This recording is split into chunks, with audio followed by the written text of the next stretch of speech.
Hey everyone out there in TV land, great to have you in. We've got an exciting August 15th DC Dual Force patch.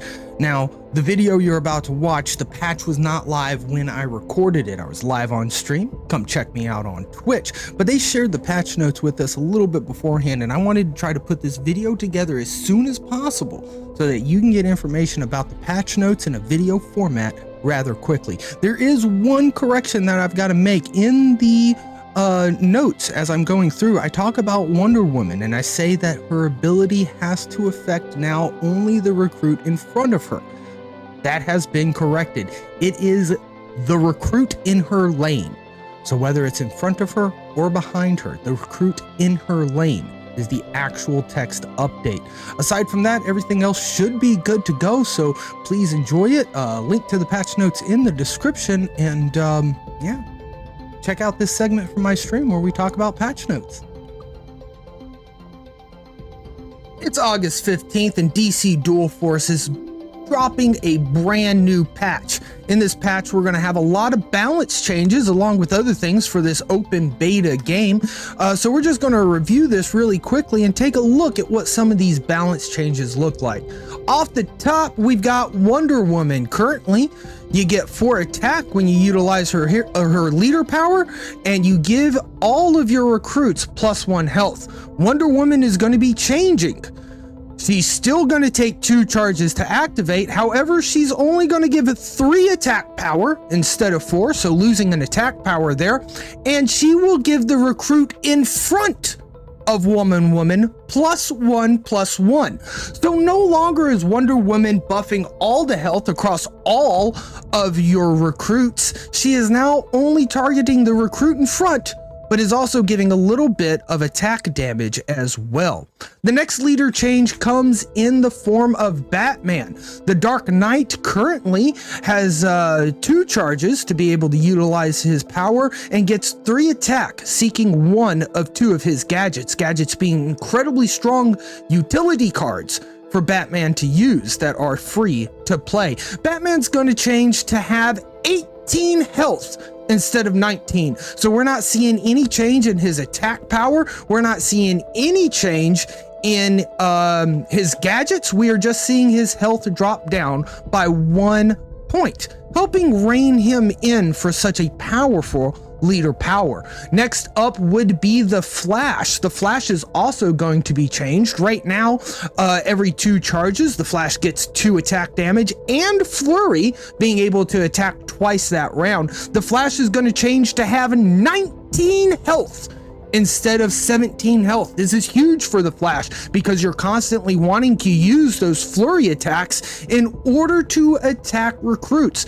Now having 19 health means you're going to be able to tank a little bit more face damage and really push on through. Next up, leader to be changed is Superman's enemy. Honestly, I think he's the hero of the story, but I won't get into why I don't like Supes right now. Instead, I will talk about Lex Luthor, a leader who after 4 charges can KO a recruit. If they were a friendly recruit, then you sacrifice them, KO them along, and draw 2 cards, charging Lex up twice more. Lex is going to change now to say still 4 energy, but instead it's going to say KO a recruit. If they were friendly, sacrifice them to draw 2 cards and charge Lex Luthor 3 times. 3 times. Absolutely insane. Lex Luthor getting a buff. If you're going to choose him to discard or to destroy, apologies, if you're going to choose him to destroy one of your own recruits, then you're going to be able to charge him 3 times instead of just twice. Now that ends all the changes that happened to the leader cards, and we go into the actual cards themselves. The first one being Truth and Justice. Currently it gives your characters 2/2. After the patch that's going to drop in just a little while, Truth and Justice is going to give your recruits 2/2 and shield. So this gold resource costing card is going to get even better. After Truth and Justice, we can take a look at the next card that's going to be changed, and that is the Superman Robot. As you can see right now, Superman Robot is a 2-2 recruit with shield and guard, but after the patch, he's going to drop down to a 2-1, losing 1 overall health. The next card that we see changing is the Amazonian Bracers. Currently, they're giving a friendly character +4 health and Aurora, but instead they're going to be changed to give 3 health. So this is overall a nerf to this bronze resource card, but not terrible. 3 health is still really good, and of course the Aurora sticks around as well, which is incredibly good. Now the next change is to Bandage, but not the base card Bandage, the upgraded Bandage. Now when the Bandages upgrade, it's gonna heal 3 damage from a friendly character and gives them a bonus health.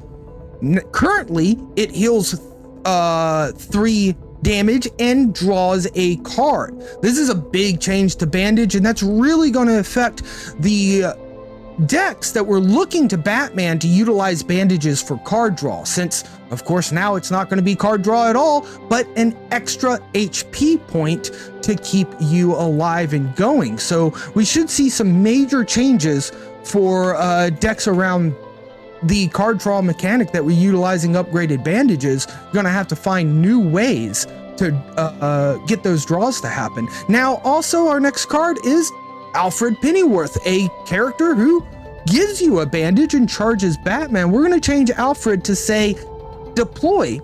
If you have a Batman leader, draw a card. Start, create a bandage in your hand. And he's now a 2-2 instead of a 1-1. So this is a huge change to Alfred. He's going to automatically draw you, which is going to maybe be a draw engine after the upgraded Bandages are gone, but also he now at the start of the game is going to constantly be giving you Bandages. Now that's the butler I like to see, right? Hanging out with us, constantly making sure that every turn we have the equipment that we need. Next up is Commissioner Gordon. A lot of folks in the Batman universe getting a change. Commissioner Gordon is a 3-3 summon a squad car, which is a 3-3 with speed, being able to immediately attack. Now Commissioner Gordon is a 2-1. So Gordon is now a 2-1, but you're still going to get that speedy squad car. I got to say, I think this is an excellent change. Gordon already having evade made him very sticky on the board anyway. So allowing that evade to still be there, but pulling 2 HP off of him as well as an attack seems like a good way to rein him in, because Gordon's squad car with speed was just so incredibly powerful. Now we have Batman, the Caped Crusader. Now a 4-4 was a 6-6. Must be this card. I assume that it's this card, even though it doesn't say Caped Crusader on the card. It was a 6-6. It's now going to be a 4-4. Seems like an appropriate change. Having Ambush and Hunter and Hidden is incredibly powerful, and you can still take out a lot of stuff without taking any damage thanks to that Ambush. Next up after this is Batwing. He was a 3-4 Batwing. He was a 3-4. Once the patch goes live, he's actually going to be a 3-3. So that's very interesting. After Batwing, we've got Devil's Knight having a change. Devil's Knight now says give your recruits +2 power, when before it said give your recruits +2 power this turn. So Devil's Knight's now going to be able to allow that attack damage to stay on these recruit over multiple turns. Very interesting change indeed. Next up would be the Man-Bat. Lots and lots of Batman universe cards being touched in today's patch. Currently, Man-Bat is a 3-2 with speed. At the start of your turn, you return the Man-Bat into your hand. And I'm just now realizing I only said this was part of the Batman universe because it says Bat in it. This probably, oh well, it says Arkham Inmate. This is probably a Batman character. This just shows how little I know about DC, but I'll tell you a little bit about the patch notes here. This 3-2 Man-Bat is now going to be a 4-1. which is insane. He's going to be able to take out more stuff, which is incredibly cool. And if you're just attacking a leader's face, hey, he comes back to your hand. You'll be able to drop him down again. This does make him a lot easier for, say, a batarang to get rid of him, to make sure that he's not going back into your hand. So your opponent has an easier way to deal with a man bat. But overall, I think this is in line with how the card should be played. Now, after looking at Man Bat, we'll take a little look at Parasite. Currently, this card says deploy, deal 1 damage to 2 random enemy recruits. Parasite gets 1/1 for each damage dealt. Parasite's text is going to change to say deploy, deal 2 damage to 2 random enemy recruits. Parasite gets +1/1 for each damage dealt. And he's now a 1/1 instead of a 2/2. So he's dealing more damage, but he's got less survivability. Very interesting. I think overall that's going to help him clear a little bit more while still allowing Parasite to scale. After Parasite, we'll take a little bit at Whack-A-Man. Whack-A-Man is originally a card that deals 4 damage to a random enemy recruit. This is an easy one. It now, after the patch goes live, is going to deal 5 damage. 5 damage. After Whack-A-Man, we've got Lightning Arc. Now, I know this is one that's been making a lot of waves in the community, as the change has been discussed quite a bit today. And currently, it says deal 2 damage to an enemy and 1 damage to each adjacent enemy. It's now going to say deal 5 damage to an enemy and 1 damage to each adjacent enemy. Getting 3 additional damage, that's a huge buff for Arc. After taking a look at Lightning Arc, we can go ahead and take a look at a little green lantern that we call Chip. Chip here is a 2/2 deploy. You can pay a bronze to give Chip and a random green lantern 1/1 and Aurora. It is now, after the patch goes live, going to say you may pay a bronze to give Chip and a random green lantern in your hand 2/1 and Aurora. Is now a free cost as well and is a 1/1. Holy smokes, what changes to Chip? So Chip is now going to be free. All right, so he's going to be a 1 attack, 1 health free card. And then on top of that, his deploy effect is getting buffed as well, going and giving an additional attack power and still having the Aurora. This is huge for Chip. I think Chip is easily an auto Green Lantern deck include from here on out. I mean, just being a free card when he used to be bronze is huge. Speaking of Green Lanterns, we've got Simon Boz here. Deploy, you may pay a bronze to give Simon Boz a random Green Lantern in your hand, 3 health. He's going to change and going to be 4 health. He's going to deploy out and give 4 health to himself and a random Green Lantern, but his stats is going to change as well. After the patch goes live, he will no longer be 3/2. He's going to be a 4/1. So very interesting stuff there indeed. Moving on from Simon, we can take a little quick at Jessica Cruz, another Green Lantern card. Currently a 2/3, pay a bronze, give Jessica Cruz and a random Green Lantern 3 attack damage. This card looks like it's changing to be, you can pay a bronze, give Jessica Cruz and a random Green Lantern in your hand, 4 power, but she's going to be a 1/4. So again, very similar to the Simon buff that we saw. The stats are changing, but the power and abilities changing as well. So it's going to be an additional attack power on that deploy ability, but she's going to change down to be a 1/4, which is very interesting and synergistic, right?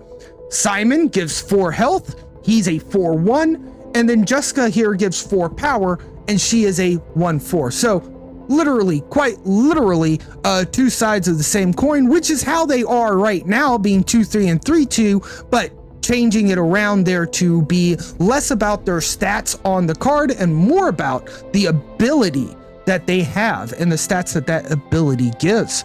Moving on to Solstice, this one's pretty easy. It gets a health buff coming from a 5/4 over to a 5/5. The text on the card does not change.